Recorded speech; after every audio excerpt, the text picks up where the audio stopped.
पर तर्क के बिना व्याप्ति बनेगी कैसे? बिना तर्क के अनुमान की सिद्धि नहीं होती। हेतु चाहिए अनुमान के लिए, वो हेतु बनेगा तो व्याप्ति चाहिए। व्याप्ति यानी तर्क, व्याप्ति ज्ञान हुआ, व्याप्ति ज्ञान हुआ, हुआ यानी तर्क।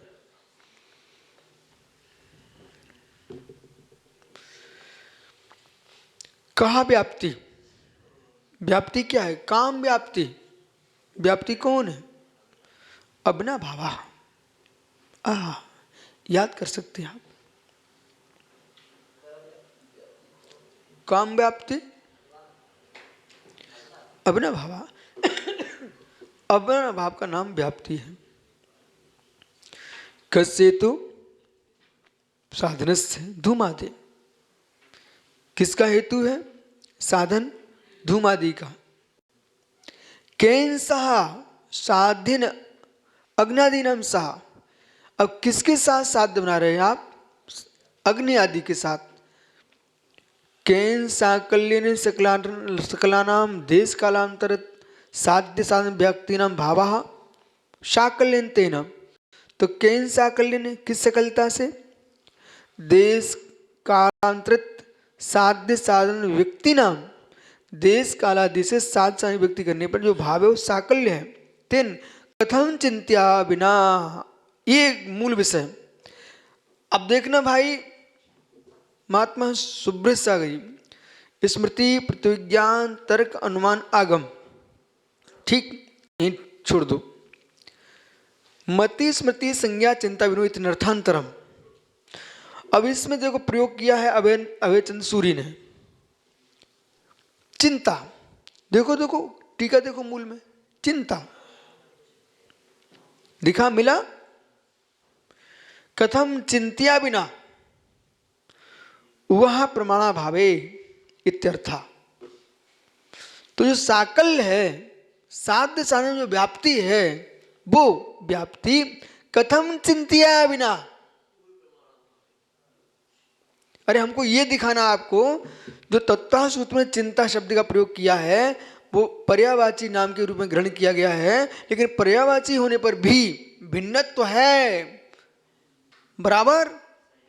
तो चिंत्या का अर्थ यहां लेना तर्क है। पृथ्वीज्ञान संज्ञा, मति स्मृति संज्ञा चिंता।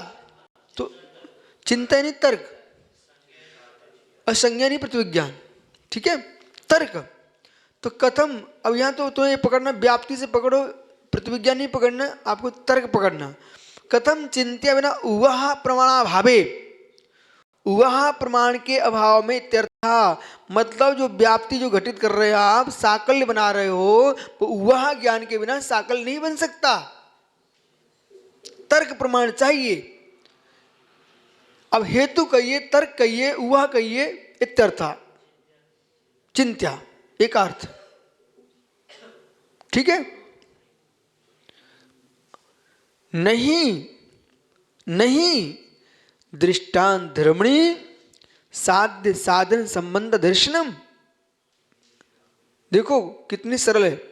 नहीं दृष्टांत धर्मणी, दृष्टांत धर्मी में साध्य साधन संबंध दर्शनम, साध्य साध्य का संबंध का दर्शन, साकल्य व्याप्ति प्रतिपत्तौ, व्याप्ति की प्रतिपत्ति में सामर्थ्य, अनुमान अर्थक के प्रसंगात, क्या लिखा? समर्थ समर्थम अनुमानात,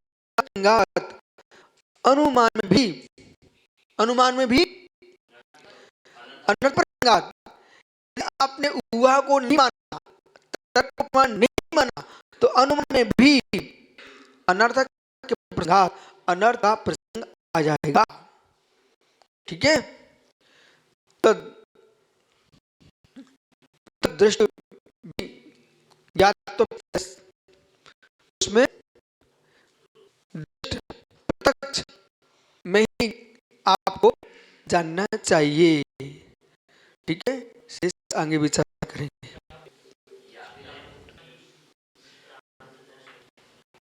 हैं?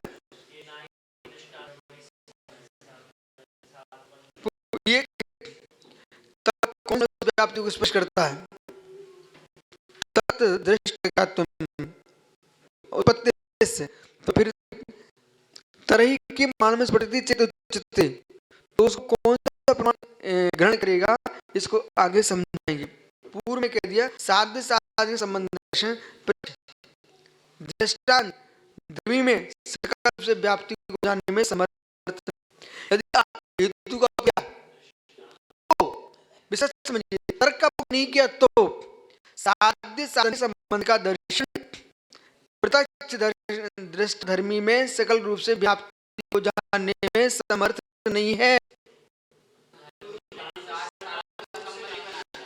दृष्टांत जो है, उदाहरण जो है, वो साध्य साधन में व्याप्ति घटित नहीं कराता है। तर्क जो है वही देखिए, देखिए पर्वत है धूमवान, नहीं अग्निमान, देखना पर्वत अग्निमान, बोले कैसे कैसे मानस मानस, तो पर्वत अग्निमान जैसे कि मानस, ये तो कुछ ऐसा नहीं लग रहा, कुछ झूठा है। पर्वत है अग्निमान जैसे मांस रसोई कर, तो दृष्टांत हो गया। व्याप्ति क्या है? धूमा। अयम पर्वत अग्निमान धूम दर्शनात्, मांस धूम दर्शनात्, हेतु बन गया, हेतु कौन बने? धूम, तो धूम में व्याप्ति ये न कि मानस व्याप्ति घटित की, दृष्टांत से व्याप्ति नहीं होती है, हेतु से व्याप्ति होती है।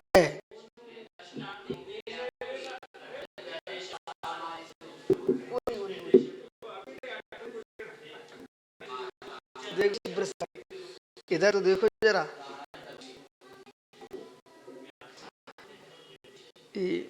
श्रेयस सागर ने भेजा है।